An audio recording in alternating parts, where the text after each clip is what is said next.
लेकिन ये कहीं ना कहीं हमारी डीटीसी जो आज राजनीति का शिकार हो गई है। दिल्ली के जो डीटीसी के स्टाफ थे उनकी बहुत इज्जत होती थी पब्लिक के बीच में, लेकिन आज वो इज्जत बिल्कुल ख़त्म कर दी है। ये राजनीति का शिकार इसलिए कहा मैंने क्योंकि ना डीटीसी को ख़त्म करके लगातार प्राइवेटीकरण की तरफ ले जा रहे हैं। आप सभी के, आपके दर्शकों को भी बताना चाहता हूँ कि ये जो हो रहा है, एक धोखेबाजी हो रही है। वो बसें प्राइवेट हैं, पूरी तरीके से प्राइवेट है, डीटीसी का कोई रोल नहीं है उसमें। मैं बताऊं, दिल्ली के अंदर महिलाओं को फ्री किया हुआ है। जैसा कि ये दिल्ली सरकार कहती है कि हमने ये पुल बनाया, हमने ये बनाया, इतना पैसा बचाया और बहुत प्रॉफिट में है सर। आज डीटीसी लॉस में जा रही है सर, बिल्कुल ठीक करो, बिल्कुल लॉस में नहीं, खत्म होने पे जा रही है। आप बताओ।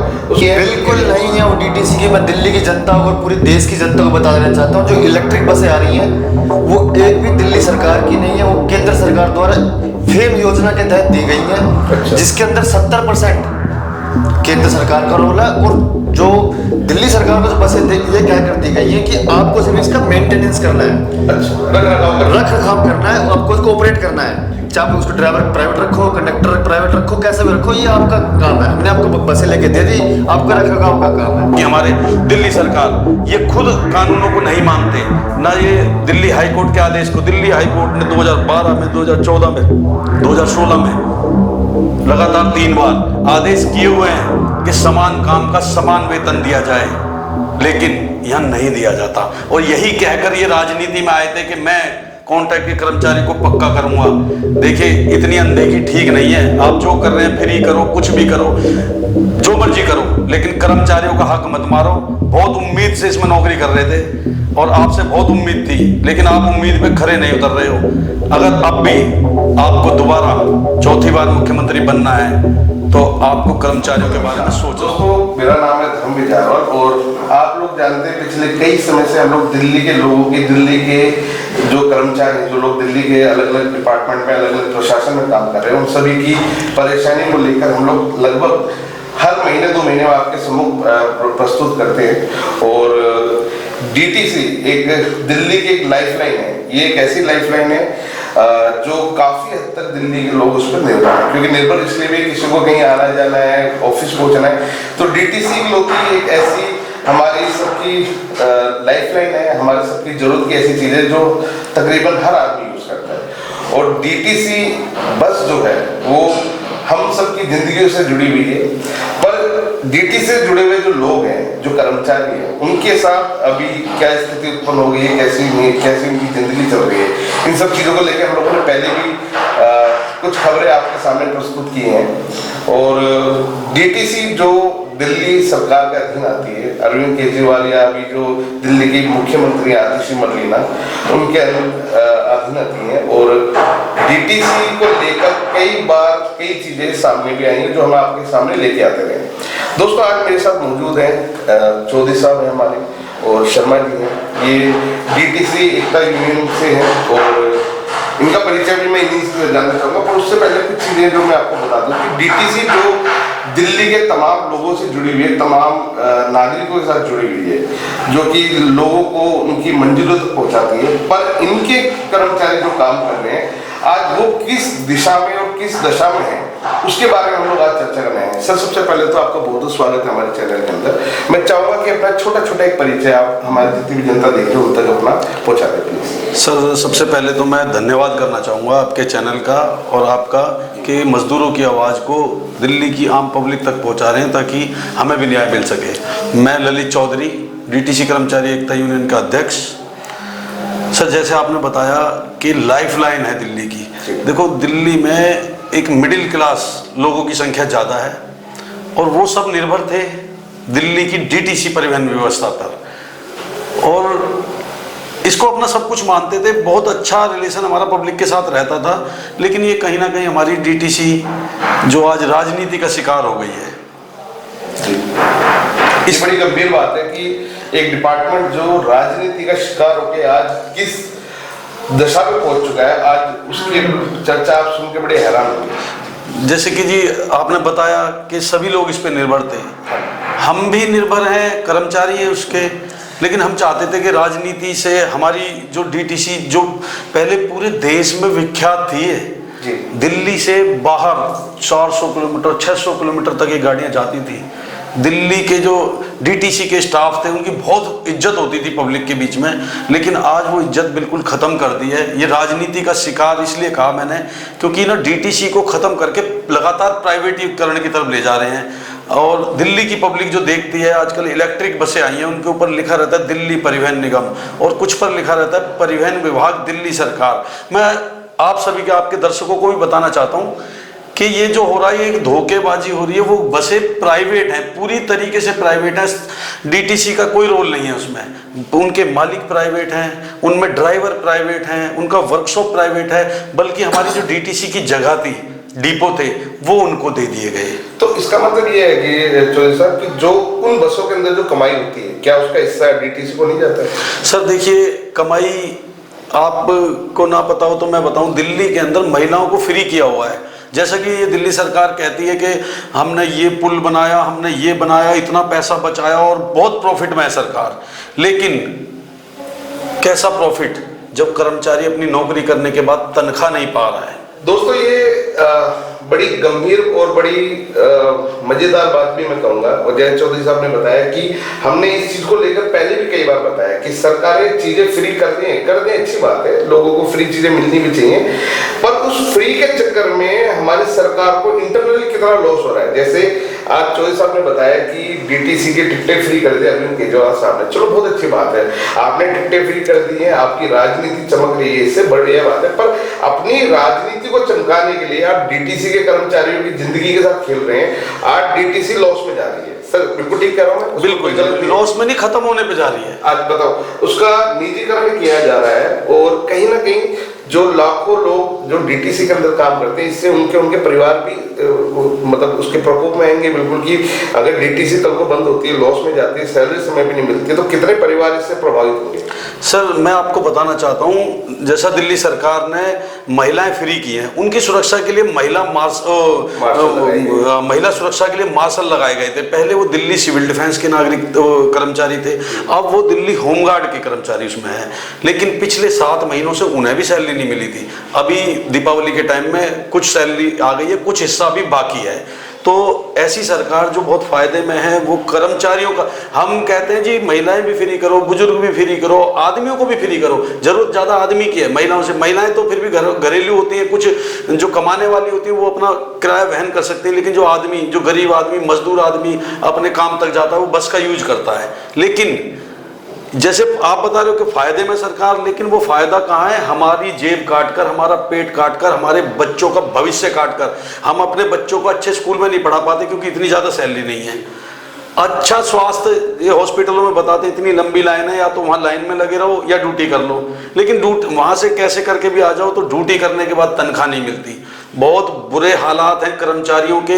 पिछले 15 सालों से ऐसी पोस्ट पर लगे थे, बहुत इच्छा थी, बहुत हमारे को आशा थी कि हमारी नौकरी परमानेंट होगी, क्योंकि हम ऐसे विभाग में लगे हैं जो एक ऐसी संस्था है जो जरूरी कामों में आती है। डीटीसी देखो, मेट्रो तो चलो अभी कुछ सालों से दिल्ली में चल रही है, पर उससे पहले डीटीसी थी। और मैं आज भी नहीं भूल सकता कि मैं जब दिल्ली में, जब हम छोटे थे तो मुझे आज भी याद है, डबल डेकर बसें चला करती थी जमाने में डीटीसी में। हमने उसमें सफर कराया। जब मैं कॉलेज जाता था तो मैं डीटीसी बस में मैंने ट्रेवल किया है, स्कूल जाते थे। डीटीसी बस एक ऐसी चीज है जो दिल्ली में रहने वाले हर एक आदमी की जिंदगी से कहीं ना कहीं कनेक्टेड है, उसकी यादें है डीटीसी। और अगर आज ये डिपार्टमेंट सिर्फ राजनीति का शिकार हो रहा है, और इसलिए क्योंकि जितने भी पार्टियां हैं हमारे देश में, चाहे मैं आम आदमी पार्टी की बात करूं, कांग्रेस की, भारतीय जनता पार्टी, जितनी भी पार्टियां हैं, वो सिर्फ डीटीसी को उपयोग कर रही है अपनी राजनीति। बिल्कुल ठीक है।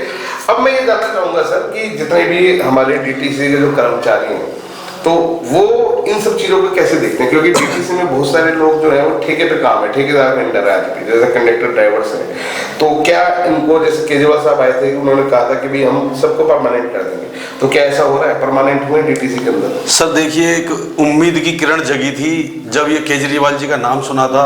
समाज सेवी थे, IRS अफसर थे, तो हमें लगा पढ़ा लिखा एक नौकरी पेशा आदमी हमारे विभाग को चलाएगा, क्योंकि मुख्यमंत्री होगा वही हमारे विभाग को चलाएगा। इतना भरोसा करके हम उनको लाए थे। जैसे आपने बताया ना कि इन्होंने कहा था, इन्होंने अपने बच्चों की भी कसम खाई थी। इनके पहले जो परिवहन मंत्री थे सौरभ भारद्वाज जी, उन्होंने लेटर हेड पर लिख कर दिया था कि अगर बहुमत से हमारी सरकार बनती तो सबसे पहले मैं डीटीसी के कर्मचारियों को पक्का करूंगा। केजरीवाल जी ने अपने हाथ से लिख के दिया, उनका दोनों का राइटिंग मेरे पास है, लेटर हेड मेरे पास है। तो इसी आस में लगे थे, पहले अच्छा कमाते थे लेकिन सरकारी विभाग में आके लगे, हमें लगा पक्का होंगे। और ऐसी पोस्ट पर हैं जो अगेंस्ट वैकेंट पोस्ट है, जिसको कॉन्ट्रैक्चुअल तब तक रखा जा सकता है जब तक उस पर परमानेंट भर्ती नहीं होती। लेकिन इन्होंने पिछले 15 साल से 16 साल से अब तक कोई भर्ती नहीं करी। अच्छा, कॉन्ट्रैक्ट बेस पर बेशक है, लेकिन हमारा सीधा संबंध डीटीसी के साथ है। हमारे बीच में कोई कॉन्ट्रैक्टर नहीं है। फर्स्ट पार्टी वो है, सेकंड पार्टी हम है। लेकिन इसी उम्मीद पर कि केजरीवाल जी ने आके कहा था कि आप ऐसी जगह नौकरी करते हो जो 24 घंटे चलती है, ऐसी जगह कॉन्ट्रैक्चुअल नहीं रखा जा सकता, लेकिन हमें रखा हुआ है। हम सभी जो भी पार्टी हमसे संबंध रखती हो या हमारा भविष्य उज्जवल करना चाहती हो या अपनी राजनीति चमकाना चाहती हो जी, कुछ भी चमकाओ, लेकिन जो केजरीवाल जी आपने वादा किया था कि डीटीसी के कर्मचारी को पक्का किया जाएगा, और आप 3 बार लगातार मुख्यमंत्री रह चुके हो और चौथी बार बनने की आपकी आशा है। अगर बनना चाहते हो तो उससे पहले डीटीसी के कर्मचारियों को पक्का कर दो, निवेदन करते हैं। वरना देखिए, कर्मचारी आपके विरोध में आएगा, वो आपके लिए भी अच्छा नहीं है और हमारे लिए भी अच्छा नहीं है। शर्मा जी, एक सवाल मैं आपसे पूछना चाहूंगा। एक तो सबसे पहले मैं चाहूंगा कि आप हमारे जो दर्शक देख रहे हैं उनको छोटा सा अपना एक परिचय दे दीजिए। जी नमस्कार। पहले तो सबसे पहले आपके चैनल का बहुत बहुत धन्यवाद, आपका बहुत बहुत धन्यवाद। मेरा नाम मनोज शर्मा है, डीटीसी कर्मचारी एकता यूनियन से जनरल सेक्रेटरी हूँ मैं। जी मेरा सवाल ये है शर्मा जी कि अभी कुछ दिनों पहले राहुल गांधी जी भी डीटीसी के कर्मचारी सुन थे, जिसमें उन्होंने जितने भी कर्मचारी उनकी बातें सुनी, और कहीं ना कहीं सुनने के बाद जब अलग से उन्होंने वीडियो बनाया तो उसको लेकर उन्होंने बकायदा भारतीय जनता पार्टी के ऊपर भी इसको लेकर ठीकरा फोड़ दिया, क्योंकि केजरीवाल साहब को तो बोलेंगे नहीं क्योंकि उनका गठबंधन है। तो मुद्दा ये है कि राहुल गांधी भी डीटीसी के कर्मचारियों के पास आते हैं, उनकी समस्या को सुनते हैं। केजरीवाल साहब दिल्ली के मुख्यमंत्री सुन रहे हैं, सब कुछ है। मोदी साहब है हमारे जो देश के प्रधानमंत्री हैं, समस्या सब सुन रहे हैं, पर समस्या का समाधान क्या है? समस्या का जो समाधान है वो क्यों नहीं हो पा रहा है? देखो जी, सबसे बड़ी बात तो डीटीसी के अंदर डीटीसी राजनीति का शिकार होती आ रही है। और ये जो बसें आ रही है, इलेक्ट्रिक बसें, ये सारी प्राइवेट लालाओं की बसें हैं। अच्छा, जिनको दिल्ली की जनता पब्लिक सोचती है कि ये दिल्ली ये सरकार की बसें हैं या फिर ये बसें केंद्र सरकार ने दी हैं। मतलब कहीं ना कहीं इसमें भी आप ये कहना चाहते हैं कि कुछ ना कुछ सरकार या राजनीतिक पार्टियों का मिला जुला है। मिला जुला आप कह रहे हैं, क्योंकि जितने भी दर्शक देख रहे हैं सबको तो ये लगता है कि बसें सिर्फ एक जमाना था जब प्राइवेट बसें चलती थी ब्लू लाइन किलर लाइन बोलते थे, कितने लोग मारे गए थे, वही दौर दोहरा चुका है। तो क्या अब जो बसें चल रही हैं, आप ये कहना चाह रहे हैं कि वो डीटीसी की नहीं है? बिल्कुल नहीं है वो डीटीसी की। मैं दिल्ली की जनता और पूरी देश की जनता को बता देना चाहता हूँ, जो इलेक्ट्रिक बसें आ रही हैं वो एक भी दिल्ली सरकार की नहीं है, वो केंद्र सरकार द्वारा फेम योजना के तहत दी गई हैं। अच्छा। जिसके अंदर 70% केंद्र सरकार का रोल है, और जो दिल्ली सरकार को जो बसें ये कहकर दी गई हैं कि आपको सिर्फ इसका मेंटेनेंस करना है। अच्छा, रख रखाव करना है, और आपको इसको ऑपरेट करना है। चाहे आप उसको ड्राइवर प्राइवेट रखो, कंडक्टर प्राइवेट रखो, कैसे भी रखो, ये आपका काम है। हमने आपको बसें लेके दे दी, आपका रख रखाव का काम है। उसके अंदर बस के अंदर ड्राइवर प्राइवेट है, सब वर्षे से जो ललित चौधरी जी ने बताया। अब कई दशकों पहले आप देखते होंगे ब्लू लाइन किलर लाइन बहुत आए दिन एक्सीडेंट होते थे, बहुत परिवार की जाने जाती थी। अब वही दौर दोबारा आ चुका है दिल्ली के अंदर। आए दिन ऐसा कोई दिन नहीं होता, ऐसा कोई समय नहीं होता कि एक्सीडेंट ना हो। कई जाने जा चुकी हैं उसके अंदर, परिवार बेचारे सुनने हो चुके हैं उनके। तो कहने का मतलब यही है कि जो बसें हैं ये किलर बसें हैं। जो ड्राइवर है वो किलोमीटर पे गाड़ी चलाते हैं, किलोमीटर पे गाड़ी जितनी गाड़ी चलाएगा जितना भगाएगा उतना पैसा मिलेगा। बैठे ना बैठे उनसे कोई मतलब नहीं है, उनको सिर्फ बताने से मतलब, सवारी से मतलब नहीं है। मैं ये चाहूंगा कि वीडियो हमारे केजरीवाल साहब को या तो देखें, नहीं तो उनको दिखाई जाए, ताकि उनको सच्चाई पता चले कि दरअसल में डीटीसी के कर्मचारी के साथ क्या हो रहा है। अच्छा, करते वो लोग हैं, भुगतना आप लोगों को भुगतना पड़ता है। देखो, ये उनके ऊपर भी दबाव है। हर कोई इंसान, हर कोई आदमी चाहता है कि मैं 2 पैसे फालतू कमाऊं, तो वो भी ये सोचते हैं कि मैं 2 किलोमीटर फालतू चला लूंगा तो मुझे 2 पैसे ज्यादा मिल जाएंगे। पैसे कमाने की रेस में सरकार घाटे में चले जाए, उससे कोई मतलब नहीं है। उनको अपनी देर पूरी होनी चाहिए, क्योंकि वो प्राइवेट मालिकों की गाड़ी है, तो कहेगा भी जितनी भगाओ उतना अच्छा है। उनका मालिक को भी तो उतना ही पैसा मिलेगा। मालिक को सरकार 1 किलोमीटर का जो प्राइवेट लालों को 120 रुपये देती है अच्छा, पर किलोमीटर का 120 रुपये देती है दिल्ली सरकार। जो प्राइवेट लालों को जो मार्केट में जो मालिक हैं इन बसों के, उनको 1 किलोमीटर का 120 रुपये पेड करती है। उसके अंदर ड्राइवर का खर्चा, मेंटेनेंस सब कुछ हो जाएगा। तो कुल मिला के कहने मतलब ये है कि एक्सीडेंट तभी हो रहे हैं, उनके ऊपर दबाव रहता है, उनके लालों पर दबाव रहता है कि ज़्यादा से ज़्यादा बसें चलाओ। सब में सवारी से मतलब नहीं है, सवारी बिठाओ या मत बिठाओ, घंटे का भी कोई टाइमिंग नहीं है, कोई टाइमिंग नहीं है बिल्कुल। मतलब 8 घंटे की शिफ्ट होती है, चाहे वो 10 घंटे में चलाओ, 12 घंटे में चलाओ, हमें ड्यूटी पूरी चाहिए। शर्मा जी, ये बड़ा गंभीर सवाल है। और जैसे अभी शर्मा जी ने बताया, तो चौधरी साहब, जो बसें इस तरह की चल रही हैं, क्या वो मतलब कोई भी आदमी अपनी बस ले आके डीटीसी में लगा सकता है, या कुछ सिलेक्टेड लोग हैं ऐसे, या इसमें भी आपको क्या लगता है कि कोई करप्शन या कोई भ्रष्टाचार? सर इसमें देखिए, एविडेंस के साथ तो नहीं कह रहा, लेकिन बाकी आप खुद समझ सकते हैं प्रैक्टिकल के माध्यम से।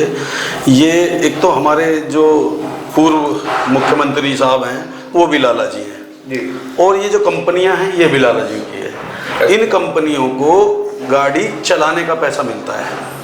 पब्लिक को गाड़ी चलने का फायदा तब होता है कि गाड़ी प्रॉपर स्टैंड पे रुके और सवारी चढ़ाए और उतारे, लेकिन उसमें ड्राइवर को भी समझाया गया कि जितनी गाड़ी चलेगी उतना तेरा पैसा बनेगा। तो ये जो देखा, जैसे कई बार वहाँ पर शिकायत आई है, लोगों ने कहा कि भैया स्टैंड पे सवारी खड़ी है, बस वाला रोकता ही नहीं, लेके निकल गया, जबकि लोग उसको हाथ दे रहे हैं, पीछे पीछे भाग रहे हैं। मतलब उसका कारण यही है कि वो जितनी भगाएंगे उतना पैसा उनको मिलेगा, सवारी जाए भाड़ में। सर अगर किसी आदमी को किसी काम के लिए हायर किया गया तो वो वही काम करेगा, उनको गाड़ी चल पहिया घूमने का पैसा मिलेगा, पहिया रुकने पर तो वो लेट हो जाएंगे।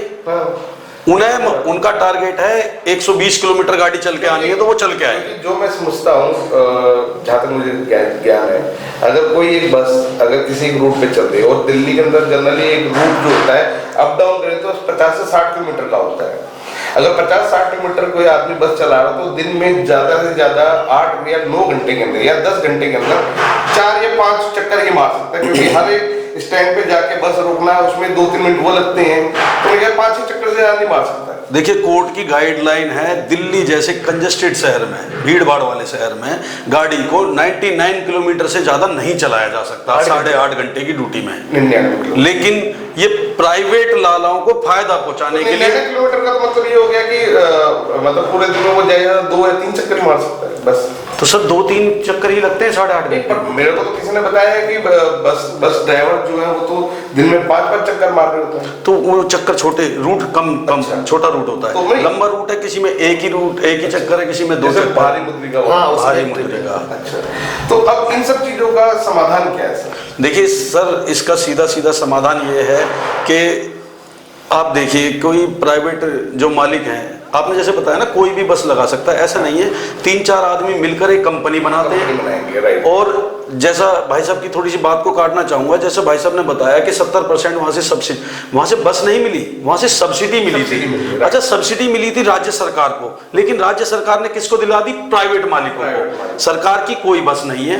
और देखिए जो बसें डीटीसी के ड्राइवर 20 साल से चलाते आ रहे हैं, इस पब्लिक के बीच में, इस ट्रैफिक के बीच में चलाने का जिनको अनुभव है, उनको इनसे दूर किया गया है, उनको बेरोजगार किया जा रहा है। और इन पर जो ड्राइवर लगाए गए हैं ना, कोई ऑटो का ड्राइवर, किसी का 1 साल पुराना, जबकि दिल्ली के अंदर 3 साल पुराना लाइसेंस होना अनिवार्य है, अनुभव होना, लेकिन यहाँ नए बंदों को देखा कि बहुत छोटी उम्र के लोगों को, हाँ, ट्रैक्टर चलाने वाले, ऑटो चलाने वाले, अगर उनकी प्रॉपर तरीके से जांच की जाए ना तो उनके पास प्रॉपर डॉक्यूमेंट भी नहीं है। लेकिन इन प्राइवेट लालाओं को अपनी बसें चलवाने के लिए सब भर्ती करें।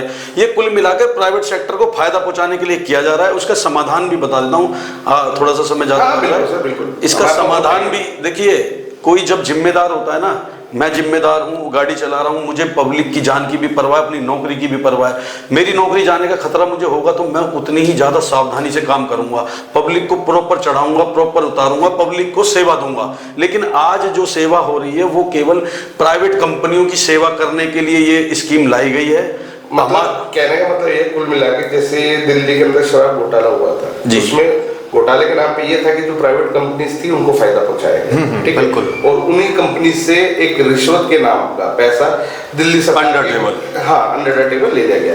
तो आज भी वही हो रहा है डीटीसी के अंदर कि प्राइवेट लोगों को हायर किया जा रहा है, उनसे बस चलाई जा रही है, एक्स्ट्रा किलोमीटर उनको पैसे दिए जा रहे हैं, उस कमाई उनकी हो रही है, और हो सकता है उनसे जो कमाई होगी उसमें अंडर टेबल इनके पास। बिल्कुल ऐसे ही हो रहा है। देखिए जी, मतलब ये दिल्ली के लोगों को अब समझने की बड़ी जरूरत है, क्योंकि जो लोगों को लगता है केजरीवाल फ्री की बस दे रहा है, फ्री का पानी दे रहा है, फ्री की बिजली दे रहा है, ठीक है, वो बड़ी ईमानदारी से काम कर रहा है, पर ईमानदारी तो हो रही है, पर ईमानदारी किस तरीके से हो रही है?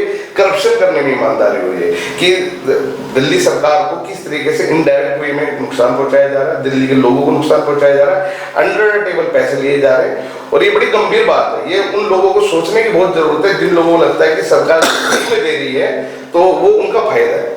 सही कह रहा हूं सर, बिल्कुल। अब मुझे जो अब अभी जो हमारे सूत्रों ने बताया था कि आने वाली 13 तारीख को आप लोग एक रैली या एक धरना प्रदर्शन कर रहे हैं, किन चीजों को लेकर है वो? देखिए, पिछले अक्टूबर में, जो अक्टूबर चला गया, 16 अक्टूबर को हमारा एक धरना प्रदर्शन हुआ था। वो हमारी इन्हीं मांगों को लेकर के था कि जो सरकार ने वादे किए थे आप उन्हें पूरे कर दो, और जो हमारा संवैधानिक हक है। देखिए, मजदूर के साथ एक नियम बनाया गया, एक संविधान ने उनको पावर दिया है, एक अधिकार दिया है कि आपको 8.5 घंटे नौकरी करनी है, उसके बाद आपसे कोई जबरदस्ती काम नहीं ले सकता। लेकिन ये प्राइवेट कंपनी के मालिक हमारे इन मंत्रियों के साथ मिलकर हमारे कर्मचारियों के साथ इतना तानाशाही कर रहे हैं, उनसे 12 घंटे नौकरी कराते हैं, 10 घंटे नौकरी कराते हैं। रूल होता है ओवर टाइम का, अगर 8.5 घंटे से ज्यादा, एक तो हमारी मर्जी के बिना काम नहीं लिया जा सकता। अगर हम अपनी मर्जी से कर भी रहे हैं तो कानून ये है कि 1 घंटा अगर आपने उसके बाद एक्स्ट्रा काम किया है तो आपको 2 घंटे के पैसे मिलेंगे, ये कानून है।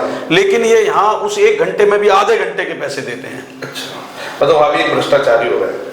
देखिए, होली, दिवाली आती है, 15 अगस्त आता है, 26 जनवरी आती है, तो हर किसी को एक हर्ष होता है, उल्लास होता है कि मेरे देश का त्योहार है और मेरे धार्मिक त्योहार हैं, इन पे GH दी जाती है। लेकिन हमारे कर्मचारी को कोई GH नहीं, सिर्फ 3 GH होती हैं, जो 26 जनवरी, 15 अगस्त और 2 अक्टूबर। इसके अलावा कोई त्योहार नहीं, कोई कुछ नहीं। और इन त्योहारों पर, रक्षाबंधन है, भैया दूज है, दीपावली है, होली है, इन पर एक तानाशाही हो रहा है। अगर ड्यूटी नहीं आया कल तो कानूनी कार्रवाई की जाएगी, विभागीय कार्रवाई की जाएगी। 2000 रुपये, जिनको 700 रुपये 800 रुपये वेतन मिलता है, उनको 2000 रुपये की पेनल्टी लगाई जाती है। सर, ये दिल्ली के अंदर जो देश की राजधानी है, यहाँ पर कानूनों का खुलेआम उल्लंघन हो रहा है। और जो ये सबको दुहाई देते रहते हैं हाई कोर्ट की, सुप्रीम कोर्ट की, हमारे दिल्ली सरकार, ये खुद कानूनों को नहीं मानते। ना ये दिल्ली हाई कोर्ट के आदेश को, दिल्ली हाई कोर्ट ने 2012 में, 2014 में, 2016 में लगातार 3 बार आदेश किए हुए हैं कि समान काम का समान वेतन दिया जाए, लेकिन यहां नहीं दिया जाता। और यही कहकर ये राजनीति में आए थे कि मैं कॉन्ट्रैक्ट के कर्मचारी को पक्का करूंगा। देखिए, इतनी अनदेखी ठीक नहीं है। आप जो कर रहे हैं, फ्री करो, कुछ भी करो, जो मर्जी करो, लेकिन कर्मचारियों का हक मत मारो। बहुत उम्मीद से इसमें नौकरी कर रहे थे और आपसे बहुत उम्मीद थी, लेकिन आप उम्मीद पे खरे नहीं उतर रहे हो। अगर अब भी आपको दोबारा चौथी बार मुख्यमंत्री बनना है तो आपको कर्मचारियों के बारे में सोचना होगा। बहुत आशा रखते हैं आपसे कर्मचारी अभी भी, लेकिन अगर आप अब नहीं उतरे तो मजबूरन कर्मचारी विरोध में उतरेगा। और एक एक कर्मचारी पर डे 500-500 आदमियों को हैंडल करता है। बस में जितने चढ़ते हैं, और पूरी दिल्ली के और बाहर के भी नागरिक होते हैं। अगर वो प्रचार पे उतर आया, आपका दुष्प्रचार करने लगा, तो आपको बहुत नुकसान होने वाला है। इसलिए विरोधी ना होने दें, बागी ना होने दें, हमारी भी सुने। दोस्तों, चौधरी साहब की बातें सुन के मैं थोड़ा सा भावुक हो गया हूँ। भावुक इसलिए हो गया हूँ क्योंकि इन्होंने आज जो DTC बस का जो एक नया एंगल बताया, वो वाकई में मतलब शायद आपने, मैंने, हम लोगों ने कभी नहीं सोचा होगा। आप सोच के देखिए, एक ऐसा व्यक्ति जो 18-18 घंटे, 12-12, 15-15 घंटे बस चला रहा है, अपनी जान जोखिम में डाल के, क्योंकि ड्राइवरी करना या कंडक्टरी करना कोई आसान काम नहीं है। इतने लोगों को बस में चढ़ाना उतारना, उसके बावजूद भी अपनी जीवन को रिस्क में लेके ये लोग बस चलाते हैं। दिवाली, दशहरा, हर त्योहार पे आपकी, हमारी सबकी छुट्टी होती है, परंतु ये लोग फिर भी रोडों पे डटे होते हैं कि आपको आपकी मंजिल तक पहुंचाएंगे। उसके बावजूद दिन रात, सर्दी गर्मी, सब में ये लोग हमारी आपकी सेवा के लिए उपलब्ध है। सरकारें आती हैं, बनती हैं, और DTC जैसे बड़े डिपार्टमेंट को, जो कि एक लाइफलाइन है दिल्ली की, इनको अपनी राजनीति के लिए इनको उपयोग किया जाता है। चलो ठीक है, आप राजनीति कर रहे हो, सही है, परंतु उनके कर्मचारियों का ध्यान रखना भी आपकी जिम्मेदारी है, क्योंकि वो लोग भी दिल्ली के नागरिक हैं और आप ही के डिपार्टमेंट के कर्मचारी हैं, तो उनकी जिम्मेदारी भी आपकी बनती है। परंतु आज हो क्या रहा है कि जबरन उनसे गाड़ियां चलाई जा रही हैं, प्राइवेट मालिकों को मुनाफा दिया जा रहा है, उनकी तमाम बेसिक बुनियादी जो जरूरतें हैं उनसे उनको वंचित किया जा रहा है। उनको ओवर टाइम के नाम पे कुछ नहीं मिल रहा है, बड़ा मुश्किल उनको अपना घर चलाना पड़ रहा है, और आज तो कंडीशन ये आ गई है कि अब उनको सैलरी भी समय पर नहीं मिल रही है। तो ऐसी कंडीशन में अगर डीटीसी चलेगी और कब तक चलेगी, ये सोचने वाली बात है, गंभीर बात है। दूसरी बात ये, जिन लोगों को ये लगता है कि सरकारें जो फ्री की रेवड़ियां बांट के आपका हमारा सबका भला कर रहे हैं, वो उस भले के साथ में कितने कर्मचारियों के साथ अनर्थ कर रही है, उनके कितना उनको नुकसान पहुंचा रही है, ये बड़ी गंभीरता से सोचने का विषय है। तो दोस्तों, आज हमारे साथ शर्मा जी चौधरी साहब मौजूद थे और डीटीसी की जो परेशानी है वो हमने आप तक पहुंचाने की कोशिश करी है, क्योंकि आप लोग सभी वो लोग हैं जो हमें देख रहे हो कहीं ना कहीं बस से, चाहे वो डीटीसी हो, दिल्ली से बाहर के बरसात हो बसें हो, महाराष्ट्र की बसें हो, यूपी की हो, कहीं के भी हो, किसी भी राज्य की बसें हो, उनमें जितने भी कर्मचारी हैं जो लोग काम करते हैं वो किस स्थिति में अपना घर परिवार चलाकर कैसी स्थिति में काम करते हैं, ये बड़ी गंभीर सोचने की जरूरत है। आप और हम लोगों को सोचना भी चाहिए इस विषय को लेकर, क्योंकि ये लोग वो हैं जो आपको और हमें हमारी मंजिलों तक पहुंचाते हैं। हम तो अपनी मंजिलों पर पहुंच रहे हैं, पर ये अपनी मंजिल तक क्यों नहीं पहुंच पा रहे, और सरकारें इनको इनकी मंजिल तक पहुंचने के लिए क्यों रोड़ा बीच में अटका रही है, ये एक गंभीर विषय है। इसके लिए सबको सोचना चाहिए, खासतौर से सरकार को जरूर सोचना चाहिए। किसी भी कर्मचारी को इतना बागी ना कर दिया जाए कि वो उनके सामने आके खड़ा हो जाए। अगर ये लोग ईमानदारी से मेहनत से काम करते हैं तो इनको इनका हक जरूर मिलना चाहिए, और इनके हक के लिए हम और हमारी टीम लगातार लड़ती रहेगी और साथ में इनके खड़े हैं। तो दोस्तों, आप देख रहे थे आज सच्ची रफ्तार, और डीटीसी से जुड़ी हुई तमाम जानकारियां, तमाम उनके मुद्दे हम आप तक ऐसे ही पहुंचाते रहेंगे। बने रहे हमारे साथ, और वीडियो सही लगे, अगर आपको लगता है कि शर्मा जी हैं, हमारे चौधरी साहब हैं, इनकी जो मांगे हैं, डीटीसी के जो कर्मचारी हैं उनकी मांगे बिल्कुल ठीक है, तो इस वीडियो को ज्यादा से ज्यादा शेयर करें ताकि हमारी सरकारों के कान जो बंद हो चुके हैं वो खुलना शुरू हो। धन्यवाद।